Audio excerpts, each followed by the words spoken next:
tries to make too many things happen. But you're right. I don't think he stinks as a quarterback. Tonight was a horrible performance, but I never thought the Eagles were going to lose this game. I talked to Breech and Brinson at halftime. I think they would say I was very calm. I was not afraid of anyone besides Greg Zuerlein in this game.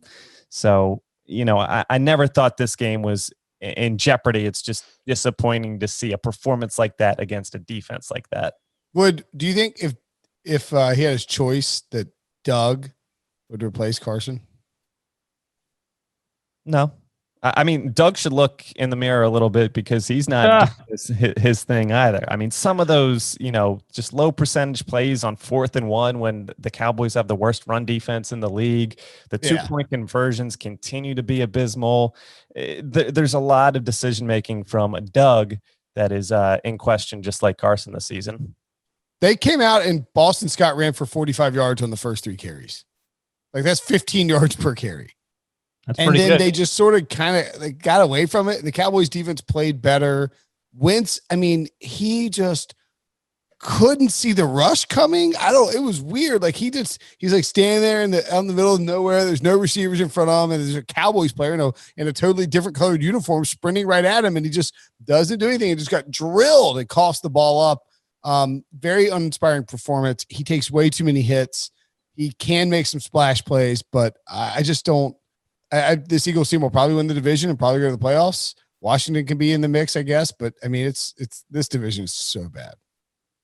This division is bad, and the Cowboys weren't just in this game; they were leading it with 2 minutes left in the third quarter, and they were still in it until that crazy fumble that got returned for. They touchdown. got jobbed there. I mean, let me ask you guys this, because I was watching it live, and here's, if they had called it back, whatever, I'm fine with that. But here's where I'm at on it. I was like, oh, that ball's loose, because you see it every week. In fact, I've never in my life seen it where there's a fumble and there's a scrum and it's clear someone has recovery, and then they pile on, and when they get to the bottom of the pile, the other team has it. Never has an official said, oh, that guy had it first before everyone jumped on it. It's always, oh, whoever has it last. So I was like, I'm fine with it. When the ball came flying out, it did feel like in real time that it came out pretty quickly. Like it was like it popped up and there was Jocelyn and it came out. Yeah. And the other thing, I think the problem that a lot of people had, and specifically our pal Nick Costas, who was very upset about his Cowboys plus. That's what you get for betting on the Cowboys, buddy. You bet on a team that's 0-7 against the spread. You have that coming. Exactly. Nick. And the problem is they didn't review it the review was done in like 3 seconds. They're like, all right, moving on, 2-point conversion time. And then the NFL officiating Twitter later noted like there wasn't enough video evidence to confirm that the player possessed the ball. I think that is probably true. It's hard to find, like you have to have visual evidence of a guy like lying there holding the ball. But I mean, this whole sequence was just insane. And maybe more importantly, an Eagles defender was offsides before the play started. That was close. I mean, that it was offsides. Well, here's the funny thing for me that I found hilarious. If you're a Cowboys hater, I guess. So they score that touchdown, and then the 2-point conversion they don't get. I think that's the one Jalen Hurts ran and got absolutely slobber knocker at the corner there. So then on the next series, the Cowboys have faced a 4th and 17, and instead of going for it, which I don't care if they go in for it or not, that game's over basically. It was 4th and 22. 4th and 22 after the delay of game. Excuse me. They said, you know what? We'll give you those 2 points back, and we'll just snap the ball through the uprights. And here's your 2 points, and we'll try the onside punt. By the way, Breech, that segues nicely to your thoughts on that onside punt. An onside punt? What are my thoughts? My thoughts are the most amazing thing. Who's ever seen an onside punt? That made the whole game worth watching. At first, I was sitting there thinking, I cannot believe I'm sitting here through this entire crap fest, and I haven't turned it off, even though the Eagles are up 23-9, and we all know there's no way the Cowboys are coming back. But it was all worth it because we got to see the onside punt. We got to see the Cowboys skyrocket. At that point, if you're the Eagles, you can fair catch it.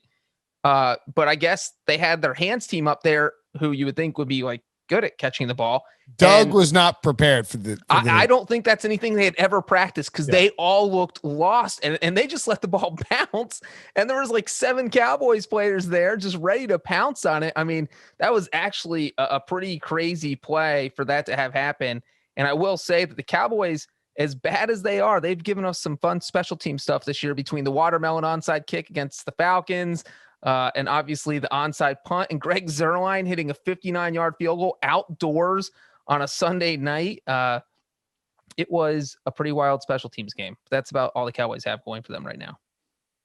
Ben DiNucci didn't have a chance. I mean, no chance. I mean, it wasn't his fault. I'm just saying you put him out there. He has no chance. No chance. It was really so like Ben DiNucci was drafted by the Cowboys, right? And played college football at JMU, which is an FCS school. Transferred from Pitt because he wasn't getting playing time there. Right. But I mean, he got a scholarship to a Division I Power 5 program and then played college football as a starting quarterback for multiple years at a reasonably high level. It is pretty amazing to like think about just how difficult the NFL is. Like Ben DiNucci has lots of experience playing quarterback. He won lots of games. He threw lots of touchdown passes and he got dropped into the NFL. And I mean, it is just, he didn't look, that's like what I think we would imagine one of us looking like if you threw us in a football game. That's like he's really good at making paper airplanes. And then tomorrow you said, we need you to fly this fighter jet and don't crash it and kill all these targets. Go.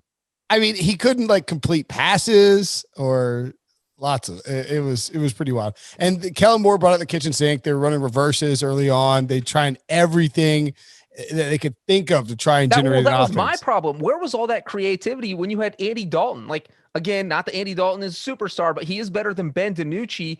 And when your offensive line is that bad, you have to help your quarterback by coming up with these kind of gadget plays where you can get people out in space, where you can spread the defense out. They didn't do that a single time against the Cardinals. They just ran straight up the middle and let their quarterback get killed against Arizona and Washington. Always comes back to Andy Dalton. No, this comes back to the Cowboys' lack of creativity the past 2 weeks. I don't know why they decided this week with Ben DiNucci was the week to do that. Why they should have been creative as soon as Dak Prescott went down, and it took them 2 weeks to do it. And this is the only game they've been in for the past 2 weeks, and they were in until the third quarter.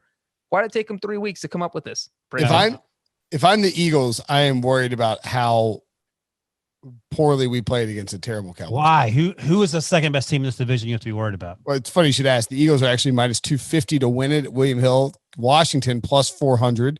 Dallas 7.5 to 1, and the Giants 13 to 1. I think the Giants are the second best team in this division. They might be. Washington might be. I hope everybody bet the Eagles when we told them to, when they were like plus 125 or 116 or something. Cowboys were favored 2 weeks ago to win this division. The Cowboys might be worse than the Jets, honestly. I'm not even kidding. I don't know. Right, we don't need to spend more time on this stupid game. Seahawks 37, 49ers 27. The Seahawks -1 covers the over 54.5 hits. Thanks to a furious rally by Nick Mullins, who's the third best fantasy performer, 21 points. Russell Wilson at 36. DK Metcalf went BANANANAS. Someday you'll figure out how to spell it, Brinson. Hey, someday. Do you know Breech? Do you know what Mozart's favorite fruit was? Whose? Mozart's. BANANAS. Bananas, kiwis. Banana. Oh man, you've been waiting to use that. That is terrible. Can we erase that, Debo? Can that be erased from the podcast? Metcalf had 12 catches on 15 targets for 161 yards and 2 touchdowns, including an early scamper. Like he caught it on the left side of the field, crosses the entire field, turns upfield, and just somehow is with like 3 defenders around him, just untouched the entire way to the end zone. He is amazing. I got a trivia question for you guys. Who was drafted 2 spots ahead of DK Metcalf in the 2019 NFL draft? Jalen Hurts. Tell me the team. Cardinals. I'll give it away. Buda Baker plays the same position, and he's half the size of Andy Isabella. Andy Isabella went 2 spots ahead of him. Do you know how many wide receivers? Were drafted ahead of DK Metcalf in 2019? 6, 5, 8. Oh God, he was the last. Let's see if we can name him. Marquise Brown, number 1. Freaking plays for the Patriots. N'Keal Harry. Yep. Then I'm getting this year's mixed up too. I was about to say. I know that's. I was going to say Jalen Reagor and T. Higgins, and then Deebo Samuel. Yep. Andy Isabella. Yeah, that's a little further down the line, but yep. Oh, was I should go in order? You don't have to, but okay. go for it. The Eagles, their dumb pick that had his first touchdown. Oh, JJ Arcega-Whiteside. Yeah. Sorry, Debo. I didn't mean to. It's 5, so we need 3 more. Are you sure? Was DK Metcalf the 9th or the 8th? He was number 9. Okay, so there's 3 more guys taken. His teammate, Paris Campbell. Oh, AJ Brown. AJ Brown and Paris Campbell, and then one more. job. This guy plays now for the Chefs. McCall Hardman. No, Nicole Hardman. You got it. That's it. is it? Nice job. All right, good work by us. That's only needed 2 hints. That's pretty good. In 6 picks, it was Andy Isabella. 2 picks later, DK Metcalf. 2 picks later, Deontay Johnson. So, If you were over the next 5 years, how many wide receivers would you take over DK Metcalf? not many, So, like, you're ruling out Julio Jones and like 2 or 3, maybe less. those 2 or 3 people would be. I would have to look. I mean, He's an absolute monster. he's an absolute, like AJ Brown's probably in that conversation, but I mean, DeAndre Hopkins. but he's older. 5 years. Yeah. How old is he? Maybe if the Cardinals called the Seahawks and were like, "Hey, would you like to trade DeAndre Hopkins for DK Metcalf?" The Seahawks would hang up. I thought you were going to say Andy Isabella for DJ. We drafted him higher. Do you want him? Well, we'll give you Andy for DK. I'm trying to think who else. He's up there. I mean, He might be the number 1 answer. Mike Evans. He's still relatively young. Nah. Chris Godwin. He's hurt. He battles injuries. I mean, again, do the trade thing. If the Bucks are like, "Hey, do you want No, that's right. you want Mike Evans for DK Metcalf?" The Seahawks are like, "Ha, perhaps." Like Deontay Johnson, I love, but he's injured a lot, and he's not as That's not even a discussion. consistently dominant. Well, I'm just thinking the same draft class. Deebo Samuel's hurt too much. I like him. I mean, the Patriots would certainly love to have Deebo Samuel, but yeah, Keenan Allen no. I love Keenan Allen, but no. with Mike Thomas. No, he's not playing, and he runs slants. Oh, just for the next 5 years. Tyreek Hill. That's a good one. I would take Tyreek. Vontae Adams. Yeah, you're probably he gets taking hurt a him. lot. Yeah. He's Devontae's 28. better though. Devontae's better. Stephon Diggs. Nah, too much. He's too much. He gets angry at people. But if we're taking for the Tyler next 5 Lockett. years, are we taking him at the contract they currently have? Because that makes DK very attractive over everyone else. Well, DK went 2nd round, so he's gonna get paid next year. There's no franchise tag for him, no 5th year option. Or no 5th year option, excuse me. Well, right, but he still has another full year of this year and next year. They're gonna have to pay him this offseason. No, you can't. He's year 2. Year 3 next year. Oh, yeah. God, I'm out of it tonight.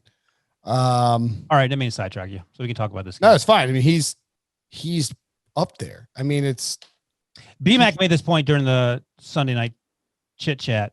It also helps. We talk about these other wide receivers and where they landed. That he landed with the best quarterback, top 2 quarterback in the NFL. I mean, if he goes to the Jets, he's who the hell? We don't even know his name. it's pretty wild that he was in everybody's top 10 coming off the combine, the first day of the combine. And the second day, when he ran The his second day, he had a 3-cone drill and he fell to the second round. Like, that's the Well, and it's stupidest pretty thing. wild. If we talked about the teams that took receivers ahead of them or the receivers that taken ahead of them, these were some of the smartest coaches in the NFL who took receivers, because you can't say 31 teams passed on them because not everyone wanted a receiver in the first or second round.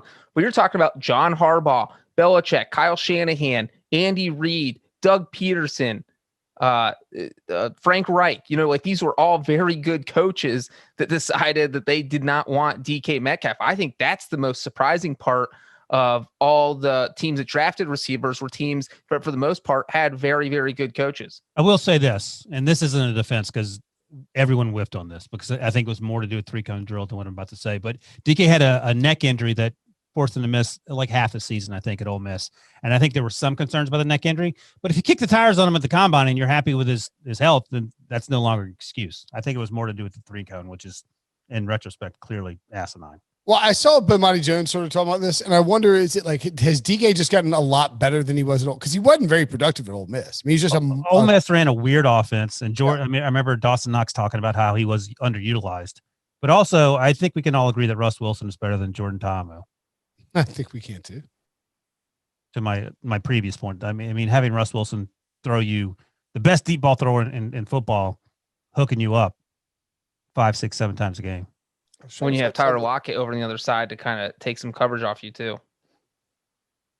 But, I think the bigger point here that we're not talking about are the 49ers bad? Yeah. Like, should they bench Jimmy Garoppolo? What is going on with this offense? They're just... Is anyone... So are you guys sold on Jimmy Garoppolo? I have never been, and I continue not to be. I am not. I don't know. He doesn't... He's basically a rich man's version or a middle-class man's version of Jared Goff in my mind. You would take Garoppolo over Goff? And I was actually, as the words were coming out of my mouth, I wasn't even convinced with that. Maybe they're next door neighbors in the same middle class neighborhood. Neither are blowing my hair back. It's just, this is all about Kyle Shanahan designing the perfect game plan. If it's not perfect, the 49ers don't win. Like, that's how he has to outcoach the other team. When you're in a division this tough, you can't do that every single week. And it's showing. Like, he is basically holding Jimmy Garoppolo's hand, and teams like the Seahawks come in and just separate their hands, and he's just a little kid lost in the mall, and he doesn't know what to do. Nice. And that was this game. And then you see Nick Mullins come in, and the 49ers did what they should have done the whole game. Look, I know they love running the ball and all their trickery, but when you're playing a Seahawks defense that's giving up 480 yards per game and can't stop the pass, then throw the ball. That's what you do. Like, it's really that simple. And that's what Nick Mullins did. In fact, it's ironic because it is the exact opposite of it's the exact same thing, but opposite of what Sean McVay did. Like, just run the ball with Darrell Henderson, and with Jimmy Garoppolo, just throw the ball to George Kittle or Brandon Ayuk. Like, George Kittle, by the way, anybody in the passing game. Both George Kittle and Jimmy G left the game with injuries. I don't know. Yeah, Kittle suffered an ankle injury catching a pass from Nick Mullins after Jimmy G, I believe, had also suffered. His was an ankle as well. Look, I thought the Seattle defense played well for the first time all year. They were up 30-7 before Nick Mullins came in the fourth quarter. And I think he scored 3 straight touchdowns, maybe something like that. But for 3.5 quarters, that's as well as the Seahawks defense has played. And again, the San Francisco 49ers were injured, but again, I don't care. Every team is injured. They're battling injuries. Jamal Adams still hasn't played since he suffered a groin injury a month ago now, it feels like. He's maybe back next week. And I think the defense will get better. So I think they're the clear-cut favorites in this division. Here, this is interesting numbers. Wide receiver numbers after 23 games, courtesy of Dave Softy Mailer out of KJR in Seattle. Calvin Johnson, 85 catches, 1,438 yards, 10 touchdowns. Larry Fitz, 102, 1,391, 12 touchdowns. Jerry Rice, 86, 1,708. Lord. 11 touchdowns. Randy Moss, 101, 18, 27, 21. T.O. 58, 9, 13, and 10. DK Metcalf, 94 catches, 1,584 touchdowns. I mean, it's crazy. Anyway, I think the 49ers are up and down.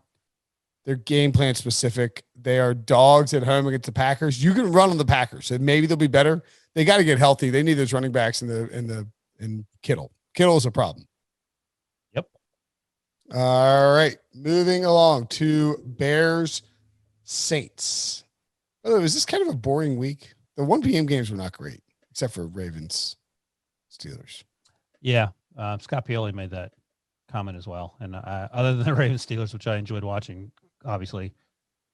There was a crazy stretch in the 4 p.m. games late, and Ravens Steelers was good, but largely it was kind of a boring week. And I mean, Bills-Patriots was pretty exciting. I mean, the offense of football wasn't exciting, but it went down. I think a lot of it was the crappy weather too. This is the first time all season we've had crappy weather. Good point. Saints Bears actually went to overtime. The Saints won 26-23. The Bears cover plus 5.5. The over 41 hits. Neither of those things should have happened. The Saints hosed, right? The who? I thought you were going to talk about the Cole Kmet fumble that was later said it wasn't a fumble. Exactly. And that would have been a Saints field goal. They would have covered by 6. The under would have hit. Drew Brees, top fantasy performer, 23 points. Nick Foles had 20. Alvin Kamara had 15. The Saints have now won 3 straight games, which they trail by double digits, the longest streak in franchise history, which is pretty crazy. And they've won 4 straight games, all by 6 points or fewer. And we had a fight, a crazy fight with that was nuts. It's not Denzel Wims. What's his Javon Wims. He was told by Matt Nagy. We talked to him and told him that's not how things go here. One of Javon's strengths is character and who he is as a person.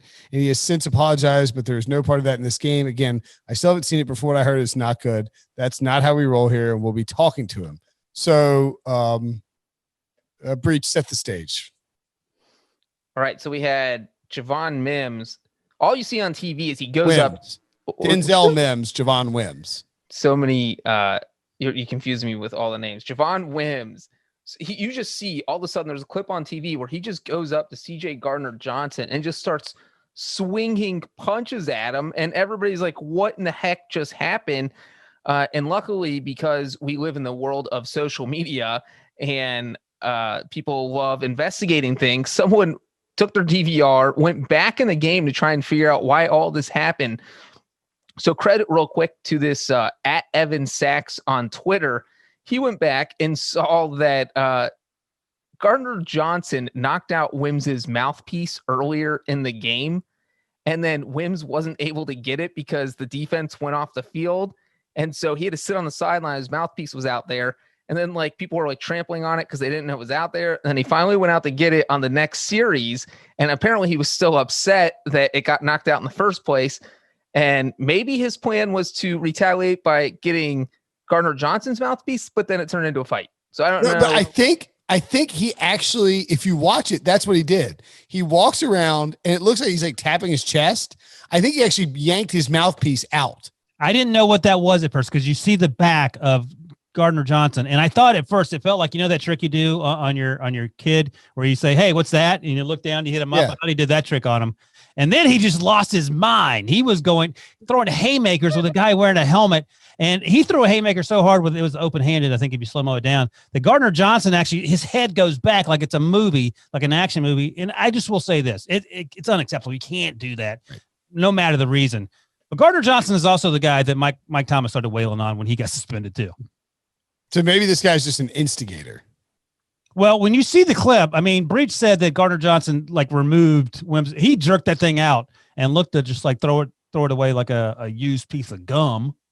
But again, that seems like the reaction by Wims seems like such a large leap from some guy just ripping your mouthpiece out. And there was also a play earlier in the game where I think Gardner-Johnson stuck his finger in Anthony Miller's face, through the face. No, that's what he did. He got the Was that was Anthony Miller.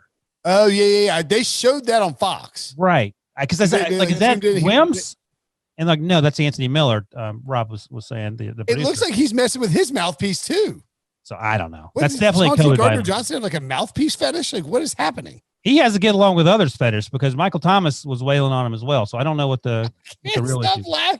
The first he runs over and yanks the thing down, and then he's pauses for one brief second. Delivers this little flurry of blows. Gardner-Johnson's what the hell is happening? He's so confused, right? It's one of those things where you it's definitely staged when you see it on Twitter where someone turns around and does all this slapsticky stuff and falls down the stairs oh my gosh, how's that happening? That's how I feel how Gardner-Johnson feels. It's what is going on? Why is this person losing their mind on national television in the middle of a football game? And all this came at an absolutely horrible time because look, it was 13-13. There was 9 minutes left in the third quarter, and Nick Foles had just completed a pass to Allen Robinson for 5 yards. So if that happens, it's 2nd and 5. The Bears are driving. Who knows? Instead, now you're dealing with this 15-yard penalty from Javon Wims. So instead of 2nd and 5, it's 2nd and 20. Nick Foles is trying to make things happen, and we all know what happens when Nick Foles is trying to make things happen. Exactly. Ryan's got his thumb down. If you're watching on YouTube, it's going to be bad. Foles throws an interception on the very next play, and then the Saints get a field goal out of that drive, take a 16-13 lead, and they led the rest of the game. And so you could point to that not just as Wims being an idiot and getting ejected, but as the turning point in the game. Anyone think that Senior Mitchell should have been brought back in, Trubisky? Sure. It's a Spider-Man meme. Who cares? Play either one of them. That's the thing. So let's say you bring him in if you're Matt Nagy. Who knows who you love? It doesn't matter. So you bring him in, and maybe even you win this game. What's the plan going forward for the next 2 months, with your quarterback situation? Switch off. Right. I mean, you just create more headaches for yourself, and you basically have the same person. One's just 8 years older than the other one. I agree. Are the Saints good? I'm worried about them. I think this was a huge win for them because we have to talk about another team in the NFC that lost. So that's important. But they didn't look great. They do keep winning. No Mike Thomas, no Manny Sanders. And we forget that every week. Yeah, their defense hadn't been playing very well. They sort of remind me of the Bills. I mean, we thought they'd have a good defense, but it's not. And their offense shows up, sort of. Yeah, I mean, right now, Drew Brees is what he is. He ain't changing. So it's going to be a death by a million short passes. And again, they've got Michael Thomas back and Manny Sanders, and hopefully the offense will, improve. They have the Buccaneers and the 49ers next, so we'll find out pretty quick. I mean, they're winning better than losing. I mean, they've won 4 straight games since that ugly loss on Sunday night to the Packers. But man, they didn't feel like they were going to win. I mean, like the Lions, the Chargers in OT, Bears in OT, Panthers by 3. They might not be good. We'll see. I would absolutely take the Buccaneers to win the division right now. Vikings 28, Packers 22, though. Uh-oh.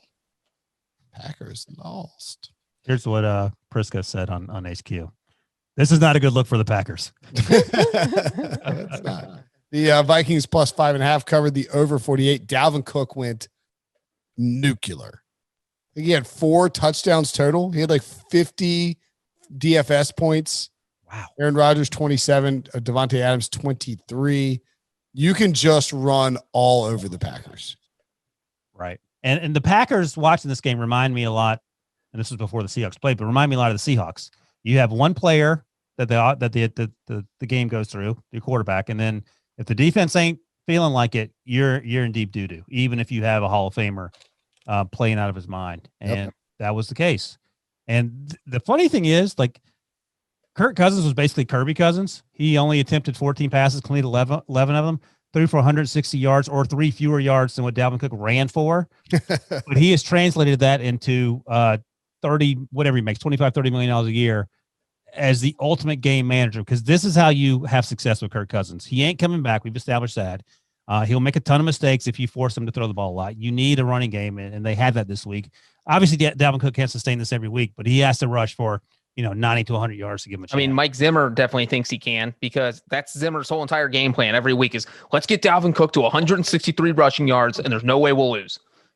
Well, he ain't wrong. I mean, he had 30 carries for. I'm so surprised they just kept feeding him. Like, usually they don't do that. They usually get to like 25 and like bring in Madison.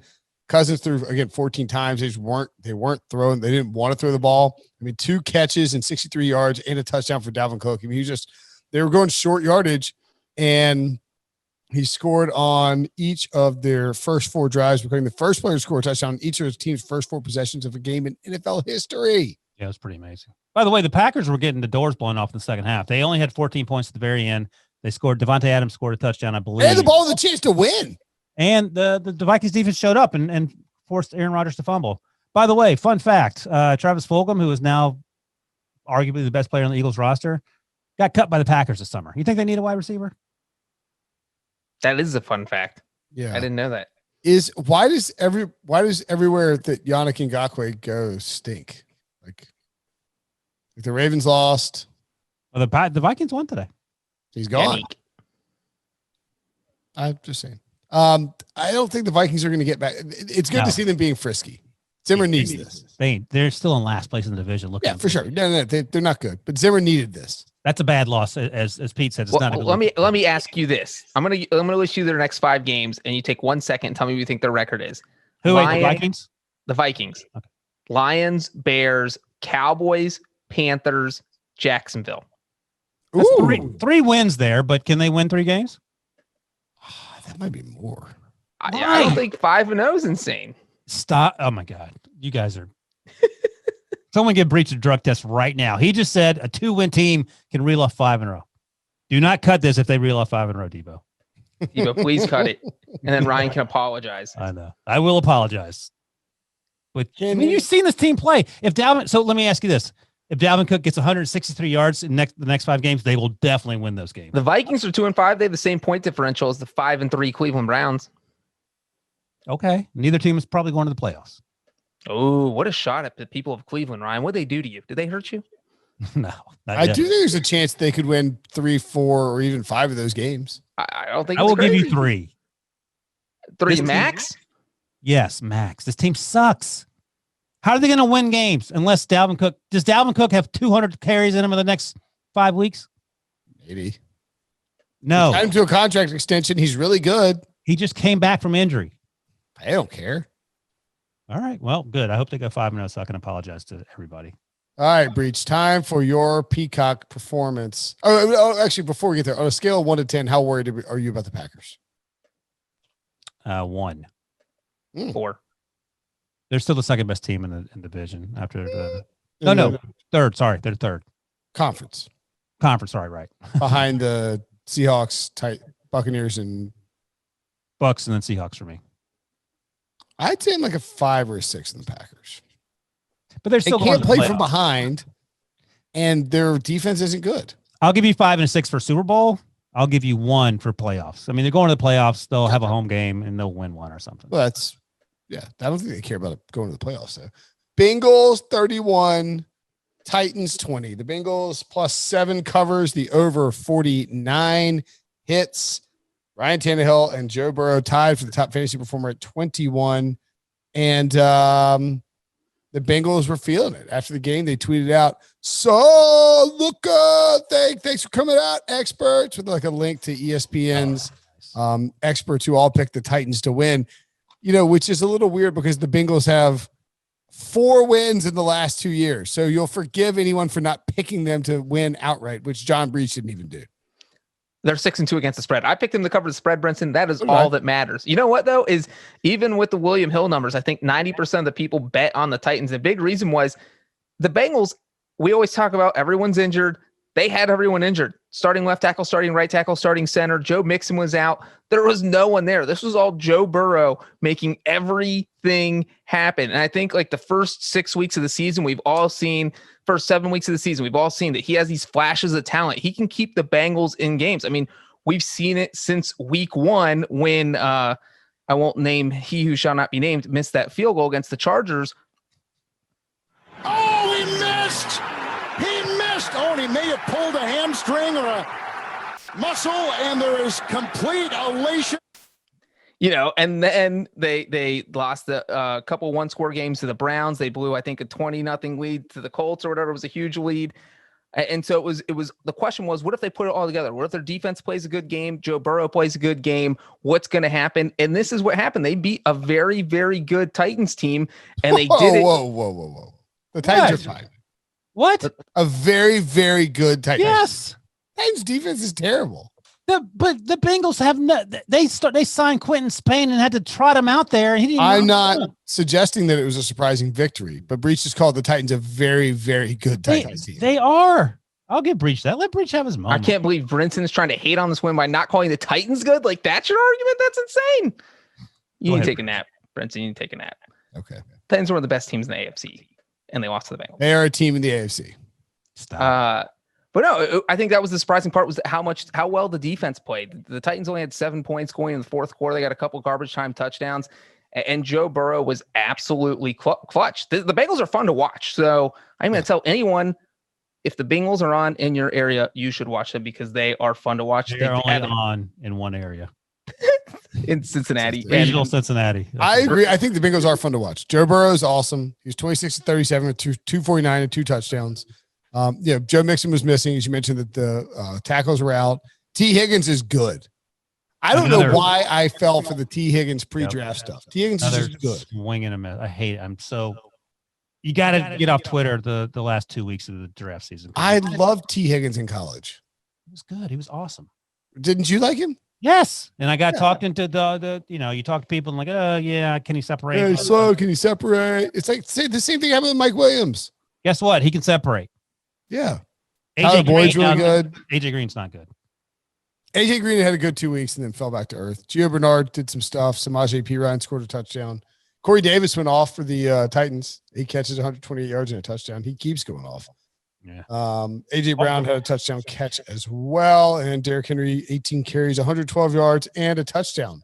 Horrible interception by Ryan Tannehill in the first half. Just brutal. And also, I will say this. I don't know if you mentioned this or not, but I think the Bengals have 5 times had fourth quarter leads and never was able to consummate the deal. And Sunday was the day where they sealed the deal. They sealed it. They made it happen. Fantastic touchdown to Tyler Boyd. That was a great play. And then a clutch touchdown at the end there to Mr. Mustachio, Gio Bernard. Have you seen his mugshot? He looks like I call him George Jefferson. That's great. He looks like the guy from Super Troopers. He grew it. We said it last time, yeah. Because he thought it'd be harder for COVID to get through his mustache. It's working. He's balling out.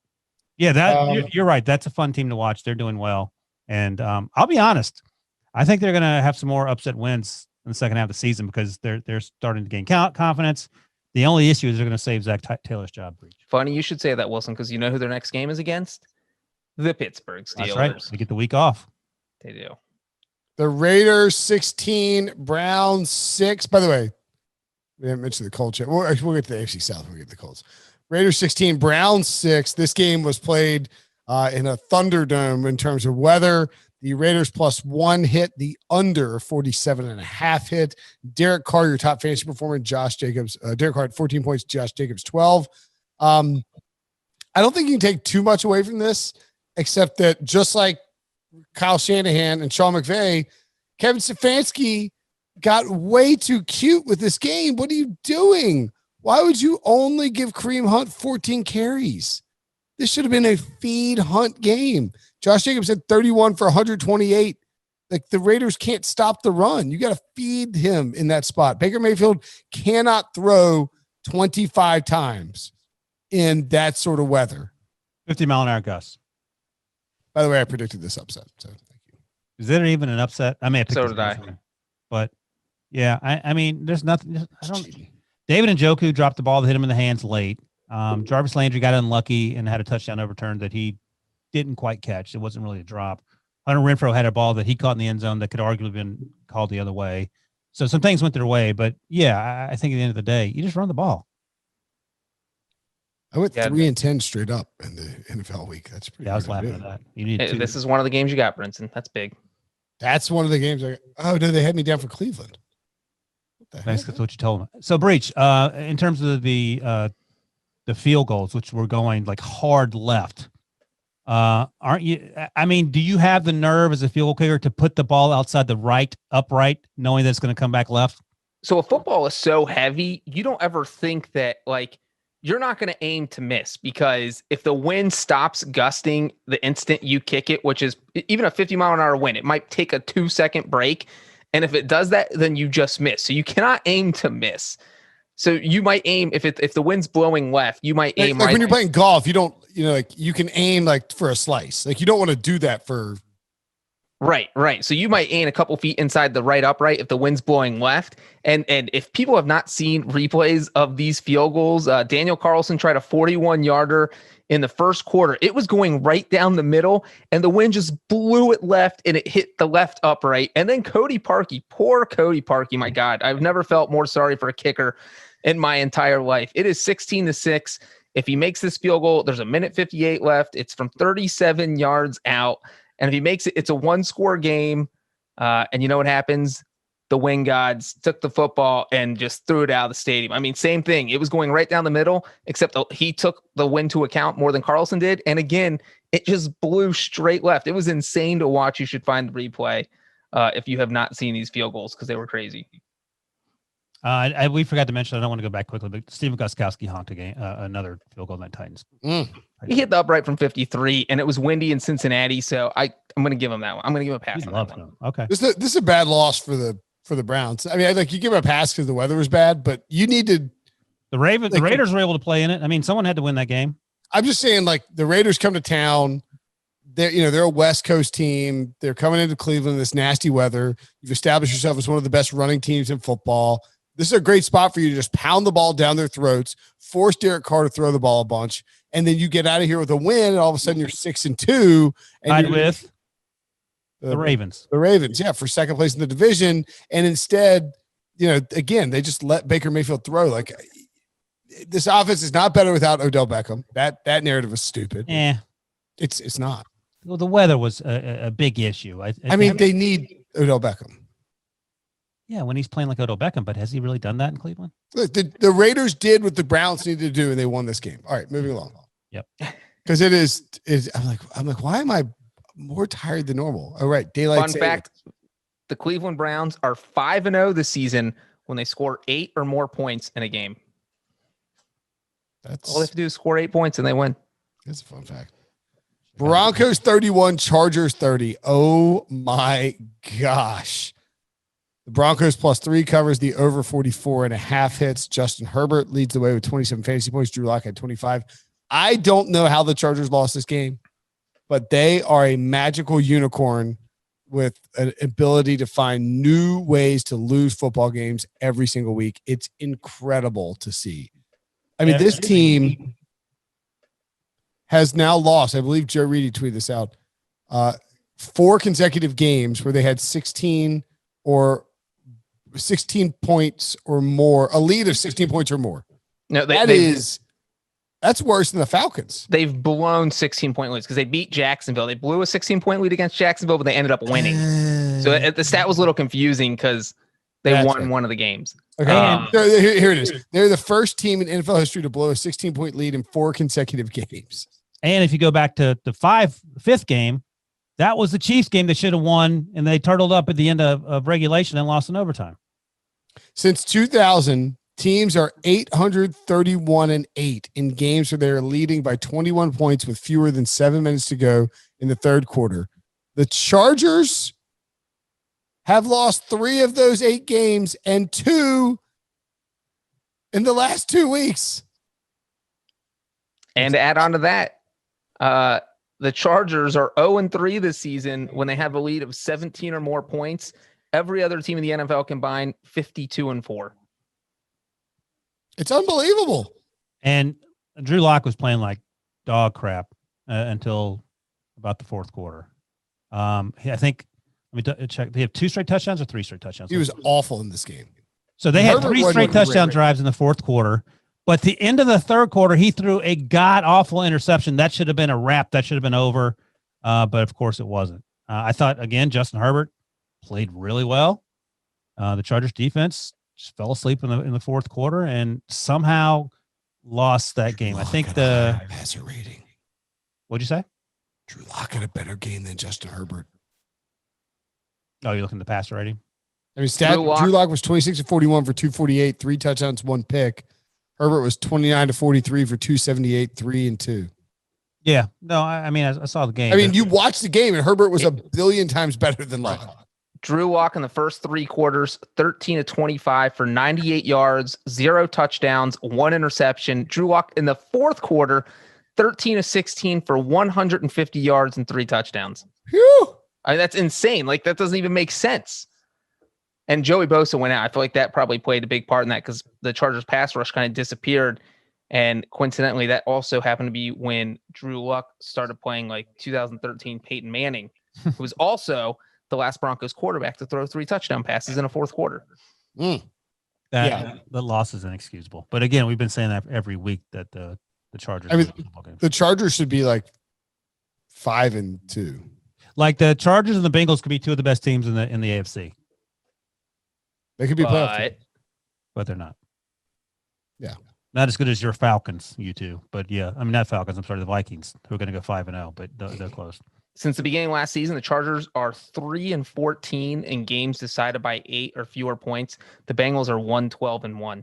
I just don't know if Anthony Lynn is a good football coach. The thing is, I don't know what you do. You can't make people tackle. You're blowing the doors off people for 45 minutes. What's going on? They fired Dan Quinn for blowing leads. That's the thing. Like now people, I mean, obviously, but I think part of the issue is that, Justin Herbert's a shiny new thing. He's playing really great. Yeah, they're not winning football games, but they will. They made the right decision. Whereas Matt Ryan, everyone's old in Atlanta. Same old. Dan Quinn got to come back when he should have been fired perhaps at the end of the last year. But yeah, there are some questions that need to be answered without a doubt. All right, last 2 games. Colts 41, Lions 21. Speaking of questions being answered, is Phillip Rivers washed? Hell no. Phillip Rivers is dealing, son. He looks good, doesn't he? Yep.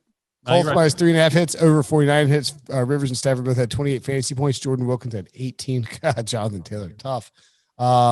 Colts have won 5 of their last 6. Rivers is 23 of 33 for 262 and 3 touchdowns. First 5 games had four passing touchdowns and 5 picks. Last 2 games, 6 passing touchdowns, just 1 pick. Lions had 29 yards rushing. Gross. And the Colts also had a pick 6 of Matthew Stafford. They dominated this game from start to finish. Yeah, pick 6 was the final nail in the coffin in the end there. Matthew Stafford had a lost fumble earlier, strip sack, I believe. Yeah, the most impressive thing for me after Phillip Rivers playing well, which credit to him, was Naheem Hines doing that somersault, triple flip, whatever that thing was. Yeah, your guy. He even got Simone Biles. Is that her name? The gold medal. She tweeted at him saying, "Great job on your little gymnastics." We're going to admit gymnamics. You guys mentioned the fumble and the pick 6. Those actually came on consecutive plays. So Stafford lost a fumble on consecutive plays, offensive plays for the Lions. Stafford lost the fumble. It was 20-14 at that point. The Colts go down, score a touchdown, take a 28-14 lead. And then on the Lions' very next offensive play, Stafford throws the pick 6. Now you're down 35-14. So you go from 2014 driving with a chance to take the lead to your quarterback turns it over twice on 2 plays and you're down 35-14, game over. So it was the Colts defense it was at full strength. Darius Leonard's finally back after dealing with injuries. When Darius Leonard's healthy, that Colts defense is good. It's one of the best in the NFL. Mm-hmm. Yeah. Colts are 5-2, and I believe now huge favorites to with the Tennessee Titans loss. I picked them to win the division to begin the year. I think the Titans might still be favored. The Titans are still favored? I think I would jump. I'm the Titans guy, and I think I would jump on the Colts here. Mm-hmm. The Colts are plus 100. People should be betting that. Yep. They're a better team than the Titans. Mortgage your house on the Colts. Don't do that. Okay. I can't wait till someone leaves us a 1-star review and saying they're homeless because Wilson told them to mortgage their house. Lost my home on Phillip Rivers at Wilson's. Turns out Ryan Wilson's an idiot. Yeah. Yeah, Colts are good. Chiefs 35, Jets 9. The Chiefs cover the 19.5 somehow. The under 49 hits. Patrick Mahomes went nuts. 5 passing touchdowns. Tyreek Hill had a big game. Travis Kelce had a big game. Mecole Hardman had a big game. Demarcus Robinson had a big game. If you played Patrick Mahomes in DFS, you made a bunch of money. I mean, what can you say? Let me pose this question to you. We know the Jets suck, and that's fine. So one of the touchdowns was Tyreek Hill bomb. I think it was the 41-yarder. And he jumps. I mean, watching him jump to the stands is in and of itself an athletic feat. And he goes about within 5 or 6 feet of some fans giving the football, but he's in the stands for, 10 seconds. That to me seems like a penalty, like something the NFL will call. I cannot believe they didn't flag him for it.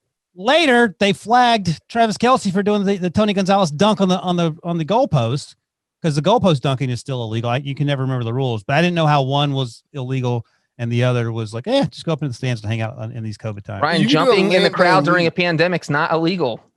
Yeah, it was weird. I'm asking. But the game was in New York. It was in Kansas City. No, it was in Kansas City. Okay. Because I was thinking there was like Chiefs fans in New York for some reason. Yeah, it was in Kansas City, and the Chiefs fans were like 10 rows up, and he jumps in the stands and he runs up like 5 steps. He's like, I'm probably not supposed to be here, and he's like, and then throws the football to the dad and misses it, and trying to get to the kid. Yeah, I don't know. It's a good question, right? I'm surprised. I bet he gets fined for it. Real quick about the Jets. This game epitomizes like why Adam Gase is not a good coach. You are playing the Kansas City Chiefs. You are the worst team in the NFL. You should not have even brought your field goal kicker to the game. The Jets offense actually moved up and down the field in the first half. What they do? They settled for 4 field goal attempts. Like, you're playing the Kansas City Chiefs. They're going to run up and down. They're going to run you off the field. They're going to get in a shootout. You cannot kick 4 field goals. One of them that got blocked, so you didn't even get 4 field goals. You only got 3. So you have nothing to lose. You're 0-8. Just go for it on those 4th downs. The Chiefs could have been like, every time they lined up for field goal, the Chiefs could have said, you know what, we'll give you the points. Don't even try it. And they still lose by 25 points. What's crazy, and you know what, I'm going to take I got to take a fat L on the Le'Veon Bell over rush props. Those didn't hit. I think it's because Quentin Williams is good, and the interior of the Jets defensive line is a problem for teams running the ball. Kansas City could not get going in the rush game. But like, this is, again, you go back to smart coaches. We talk about how Sean McVay screwed up, and I know he's a good coach, and Kyle Shanahan screwed up, and Kevin Stefanski screwed up. Andy Reid adjusted. He's like, you know what? We're not running the football very well on these guys. I know what I'll do. I'll just have Patrick Mahomes wing the ball around. He threw 42 times in a 35-9 game for 416 yards and 5 touchdown passes. Like, they just threw it every single time they got the ball, which credit to Andy Reid that you don't take your foot off the gas. You just keep attacking. And I mean, Frank Gore is the leading rusher in this game, 10 carries for 30 yards. Yeah. 2 weeks ago, 37-year-old Frank Gore. They ran the ball 46 times 2 weeks ago and won that way. But you lose 35-9 and you have the leading rusher and it's Frank Gore. It's crazy. Well, listen to this. I just counted it up. If the Chiefs said, listen, every time you get a possession and just line up with the field goal team, we'll give you 3 points. Every possession, the Jets still would have lost. They had 11 possessions. They would have scored 33 points. So, yeah, leave your field. What are you doing? Yeah, the Jets had 3 drives of 40-plus yards to start, all field goals, and a blocked field goal, and punt, fumble, punt, end of game. I mean, I don't know why Adam Gase is still here. Like, what's the point? You don't want to mess around and win a football game when you bring Greg Williamson. That's why. I mean, the Jaguars are threatening to go to my boy Glennon or Luton because they're trying to chase Lawrence. The Giants are certainly a threat. I mean, this is the Jets are in the pole position to get that top pick. All right, that's all the games. Let's get to our winners and losers. Ryan, do you have a winner? The Pittsburgh Steelers. Because next week they're playing the trap game against the Cowboys and Andy Dalton, which actually has me a little nervous. But yep, right now 7-0. Right, so they get Andy Dalton, then the Bengals. Yeah, I know, it's hilarious. So the Steelers can end your friendship with Breech. No, that won't do. Or they could lose them both because that would be classic Steelers. Yeah, I mean, historically, yes. And Breech is never more passive aggressive than when the Steelers are losing. So that's something that hasn't happened yet this year. So far they're winning. Won a big game today. Played terribly and still won. As Breech notes, they typically lose those games. So they're for me my winners. Well, for my winner, I'm going to stick in the division. My winner is the Cincinnati Bengals and Joe Burrow. Both of them. They both won today. It was a thrilling win. And you know what? They beat a very, very good team or just a team? They beat a great team is what they did. The best team is who they beat. And this is exactly what the Bengals needed. This is one of those you want to see. You don't want them to turn into the Chargers where they're building these fourth quarter leads and losing them all. So for them to finally get this kind of Zach Taylor getting the monkey off his back and winning a big game. And you know what? I think this team can win a few games and finish above 500 now. That's how much confidence this game gave me. My winner. Now I'm not going to do, the thing you think I'm going to do. What are you going to do? And pick Phillip Rivers. I'm not going to do that. He was a big winner. Instead, I'm going to pick Dak Prescott as a big winner. Ben DiNucci and Andy Dalton before him have proven that Jerry Jones has no other choice but to pay Dak Prescott. Yes. What if the Cowboys go 2-14 and have the number 2 pick and can get Justin Fields? I still would just rather have Dak. Well, you could trade down to get a ton of offensive linemen. So go ahead. Anyway, the larger point is Dak Prescott could get somebody might vote for Dak for MVP this year. There's no clear-cut MVP. I could see somebody voting for Dak. He was very valuable until the Cowboys lost. So I will say Dak Prescott is my winner. Wilson, what about a loser? The Cleveland Barns, the Browns. They had a chance to be tied for second in the division. We just talked about how their game plan made 0 sense.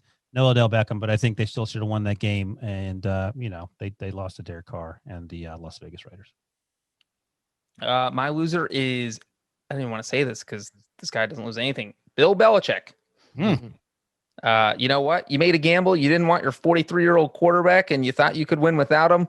Well, guess what? He's down in Florida, not paying any state income tax. And you're stuck in Boston with a team that is behind the Miami Dolphins and the Buffalo Bills and your division. It's a total disaster. Your team's making mental errors everywhere because you don't have Tommy Brady. A lot of possible choices here, but I will go with I'll go with Jared Goff. Yeah, that's a good one. I mean, you just get obliterated by a Miami team and Sean McVay too. You got to run the ball. You could have run the ball a ton and beaten that Dolphins team. And it's great that they got a win for Tua. I don't think I don't think they're as good as you guys think they are. They weren't exactly productive against that Rams defense. And I think there'll be a popular team this week, and I would not be surprised at all if they came back to earth a little bit. Okay. That's the show. I'm like, if you're watching on YouTube, you can see me like trying not to fall asleep as we were sitting here. Daylight savings time. It is 2:44 a.m. on Brinson and Wilson.